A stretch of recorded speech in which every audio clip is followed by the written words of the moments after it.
Rishi cherche son père lorsqu'il tombe sur Yuvraj. Il lui demande « J'ai entendu la voix de mon père. Alors où est-il » Yuvraj explique « Il n'est pas venu ici. Je l'ai appelé en vidéo et connecté au haut-parleur. C'est pourquoi tout le monde pensait qu'il était ici, mais il ne l'était pas. » Daddy parle à Raj en appel vidéo quand Rishi entre. Daddy part voir les invités. Raj remercie Rishi pour l'organisation de l'anniversaire de Daddy. Rishi répond « C'était mon devoir. » En voyant l'expression de Rishi, Raj sent que quelque chose ne va pas et lui demande si tout va bien. Rishi évite la question en disant « Ce n'est rien. » Raj conseille ensuite à Rishi de donner une chance à Tanuja. Il lui dit qu'elle mérite d'avoir tous ses droits en tant que femme. Après l'appel vidéo, Rishi pense en lui-même « Je ne lui donnerai jamais une chance, quoi qu'il arrive. » Plus tard dans la soirée, Rishi s'assoit avec beaucoup d'alcool. Manpreet essaie de l'arrêter en disant « Frère, ce n'est pas bon pour ta santé. » Rishi, furieux, répond « Et la trahison, c'est bon pour ma santé. J'ai été si gravement trompé. » Manpreet essaie de le convaincre que Tanuja n'est pas comme ça. Après l'appel vidéo, Rishi pense en lui-même « Je ne lui donnerai jamais une chance, quoi qu'il arrive. » Plus tard dans la soirée, Rishi s'assoit avec beaucoup d'alcool. Manpreet essaie de l'arrêter en disant « Frère, ce n'est pas bon pour ta santé. » Rishi, furieux, répond « Et la trahison, c'est bon pour ma santé. J'ai été si gravement trompé. » Manpreet essaie de le convaincre que Tanuja n'est pas comme ça. Rishi montre à Manpreet le rapport, et ce dernier dit « Les rapports peuvent être faux. Ce rapport peut être incorrect, mais Tanuja ne peut pas se tromper. Demande-lui une fois, essaie de la comprendre. » Rishi rétorque « Je lui ai déjà demandé. Tu m'as dit qu'elle était à nu de la tête aux pieds, mais elle ne l'est pas. Elle n'est qu'une trompeuse, rien d'autre qu'une fraude. » Manpreet tente de le calmer, mais Rishi, complètement ivre, titube. Manpreet essaie de le soutenir, mais Rishi le repousse et s'éloigne. Daddy, qui observe tout cela, commence à pleurer. Yuvraj la réconforte et la conduit dans sa chambre.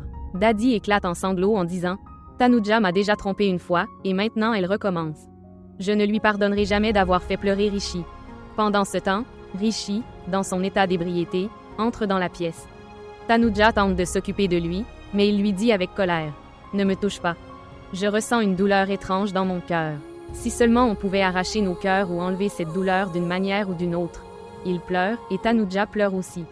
Rishi poursuit « J'ai toujours aimé Tanu, et tu m'as trahi. » Rishi finit par s'effondrer sur le lit.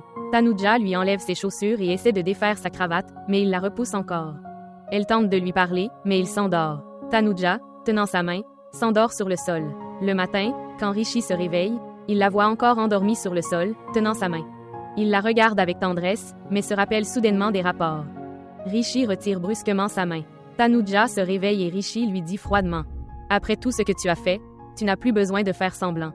Je connais ton vrai visage. Ces ruses ne marcheront plus sur moi. » Il sort furieux de la chambre. Lors du petit déjeuner, tout le monde est à table lorsque Chintu arrive avec sa boîte à jouets, disant « Personne ne m'aide. » Malaika passe et prend la boîte à jouets, mais remarque des billes qui tombent des vêtements de Tanuja. En descendant les escaliers, Tanuja glisse sur les billes et tombe. Rishi, au téléphone, voit tout et se précipite vers elle. Il la gronde en disant « Tu ne peux pas faire attention. Tu t'es fait très mal. » Chintu affirme que ce n'était pas lui qui a fait tomber les billes, mais que c'était dans la boîte. Rano critique Rishi en disant qu'il s'inquiète encore pour Tanuja malgré tout. Vidya ajoute qu'un autre homme aurait arrêté de la voir. Rishi essaie de se défendre, expliquant qu'il l'a aidé par humanité, comme Avana le fait parfois. Avana souligne que la manière dont il l'a porté montre de l'amour, pas de l'humanité. Rishi nie, mais sa famille continue à le critiquer. Frustré, Rishi déclare qu'il prouvera à tout le monde qu'il ne se soucie pas de Tanuja. Lors de la sortie de l'hôpital, Tanuja apprend que Rishi est parti et qu'elle doit rentrer seule. À son retour, Rishi lui tend des papiers et lui demande de les signer. Tanuja, choquée, découvre que ce sont des papiers de divorce.